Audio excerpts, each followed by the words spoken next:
PTI के लोग जो हैं जुनैद अकबर भी गाड़ी में बैठ चुके हैं और वो अडियाला जेल की जानिब रवाना होने लगे हैं। इस तरह पीटीआई के दीगर जो कारकुनान और लीडरान यहाँ पर आए थे, मेंबरान असम्बली आए थे, वो यहाँ से रवाना होने लगे हैं।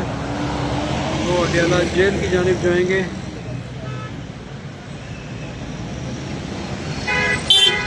इस्लामाबाद हाई कोर्ट के बाहर इशारा दस्तूर में बड़ी रश भी इस वक्त जो है वो देखी जा रही है।